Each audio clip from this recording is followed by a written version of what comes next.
Hello, boys and girls from Open Door Baptist Church. Our story over the next couple of weeks will be Adventure in Brazil by Rose May Carbon. And the actual events in this story are true. The names, however, are changed.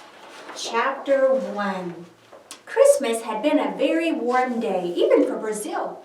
But for Roger, it had not seemed strange. He had lived in South America with his missionary parents for as long as he could remember. All week long, the Christmas tree had stood in the living room, beautifully trimmed. Once in a while, Roger counted again the 13,000 cruzeiros, about $10, that he had received as Christmas gifts to buy a bicycle. And 2 whole months of school vacation lay ahead. What more could a fellow ask for, Roger thought. It was now the last day of the year. Roger stretched his arms above his head and he yawned as he lay in his bed. Oba! Wow, he thought. No school for 2 whole months? If I never had to go to school, things would be perfect. Let's see. Roger began counting on his fingers. I'm 11 years old. Why, I've been going to school for 6 whole years. That ought to be enough for anyone. Turning over in his bed, Roger thought, well, at least I don't have to get up right away. I'll take another nap. Might as well enjoy these days while I have them to enjoy. Then suddenly the covers went flying back as Roger jumped up, leaping over the end of the bed and began dressing. How could he have forgotten? This was the day before New Year's. This was to be a day of great adventure for him, a brand new adventure. Up and away, Roger boy, he said out loud. Passing his sister's bedroom as he hurried down the hall, Roger pounded on the door. Hey, sleepyheads, he called. Get up, beat you down to breakfast. Roger's sisters had been waiting for him. The door to their room flew open. All 3 were dressed. Beat us down to breakfast, will you? It was Karen, Roger's older sister, who teased him. Why, we've been waiting just ages for you. Running towards the stairs, she added, we'll be down just hours before you. You're not even washed yet. Better use a comb on that hair while you're at it. Roger laughed good-naturedly. His sisters and he always had some sort of competition going on. It was fun and they all loved it. Roger splashed water on his face and patted his hair down. Who needed a comb? He was in the kitchen only a few moments after his sisters. Karen looked at him, letting her eyes rest on his hair for a moment. Roger made a funny face at her as they all noisily took their places at the table where their father was waiting for them. He was smiling as he said gently, a little less noise now, please. The chatter stopped while Father prayed. He asked God's blessings on the day and gave thanks for the food. And what delicious food it was. Each had a big slice of melon, which they called memo, juicy and sweet. They had bowls of cornflakes with lots of sweet, fresh milk and delicious Brazilian bread. Each one drank a cup of coffee, hot milk with a little bit of coffee in it. When breakfast was over, the family gathered in the living room for family devotions. After the Bible reading, each one prayed. Then they sang a hymn together.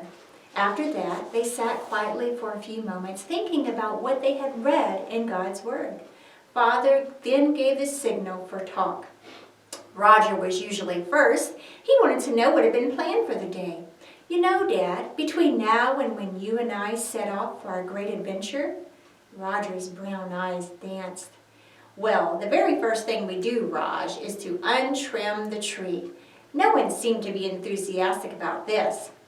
Oh yes, Father continued, everyone who helped to trim the tree must help to untrim it now. This wasn't nearly as much fun, but good-naturedly, everyone helped. When all of the ornaments were packed carefully away and the tree carried outside, Roger faced his father again. And now what, Dad? A little football, maybe? Not today, son. Roger's look of disappointment made his father laugh. Roughing up Roger's hair, which was beginning to stand up again anyhow, he said, well, I was just thinking. It's so warm today. It would be a good day to pack a lunch and spend the day at the swimming pool. Yippee! Oba! Wow! Did you hear that, girls? What are we waiting for? Come on, let's go help Mother pack lunch.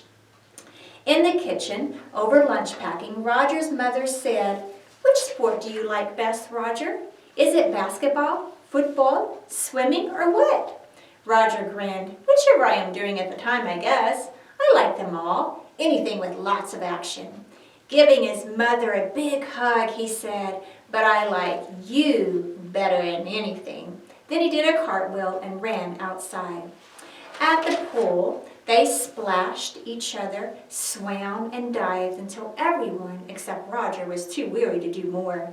As the rest of the family sunned themselves, Roger kept on swimming, trying first one stroke and then another.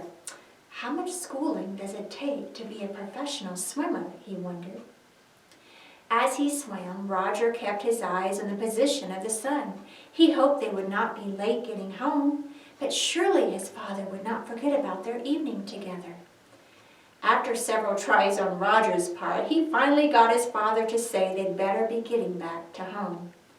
"Roger," Karen wanted to know, just as Roger and his father were ready to leave the house, "can't you tell me just a little bit of what you and Dad are going to see tonight?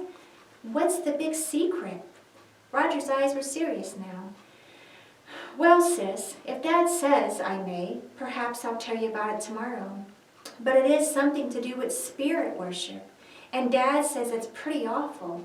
He says only men should see it, but he knows only what he has heard. This is his first time too, you know." Walking with long strides, Roger followed his father outside just as it was getting dark. Chapter 2. As they walked along the spot where they would board a bus, Roger's father spoke quietly. "I don't want you to think of this experience as just another adventure, son. It is more, much more than that. I'm afraid you won't sleep much tonight. Neither will I feel sure.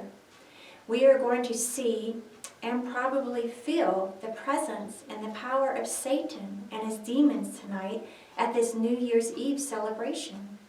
I am taking you with me only because I think you are a strong Christian. I want you to see what we as missionaries have to work against here in Brazil." "Tonight is something really special, isn't it, Dad?" "Yes, tonight the Brazilians worship Santa Yamana, the goddess of the waters. This is why it is held on the shore of the ocean. In their churches, these people worship other saints. One group worships St. George. They believe he rides a white horse. Whichever saint they happen to worship is mounted on an altar. That is, an image of what they think the saint looks like is mounted this way. The people march around the altar chanting a prayer, a heathen prayer, yet one which often has parts of the Lord's Prayer in it."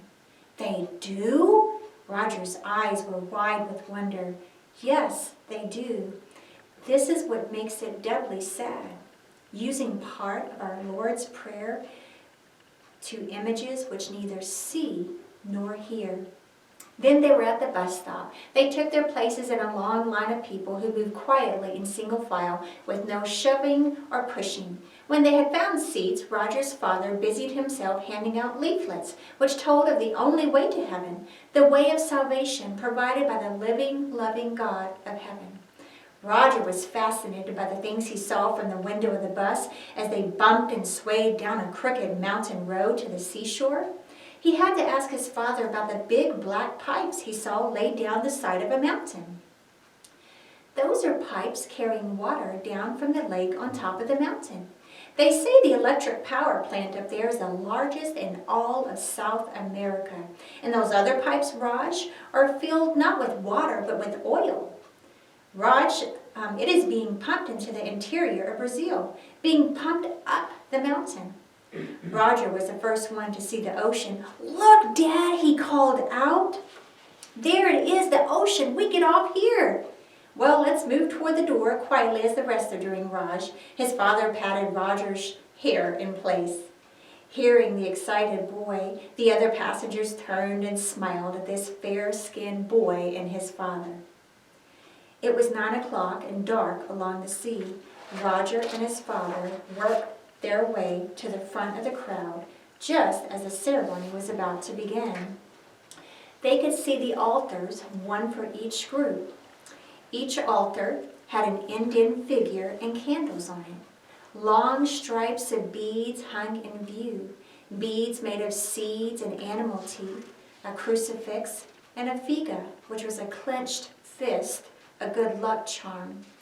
Roger thought that the women dressing so nicely surely could not be demon worshippers. But the men, well, they looked fierce, dressed as they were in Indian costumes. Roger wasn't so sure of them. He whispered to his father, "Why are there so many more women than men?" "Only women will be receiving the evil spirits tonight, Raj.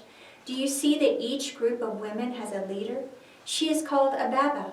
In order to become a Baba, she must be able to put her hand in boiling hot oil, grab a boiling cotton ball, and eat it without being burned.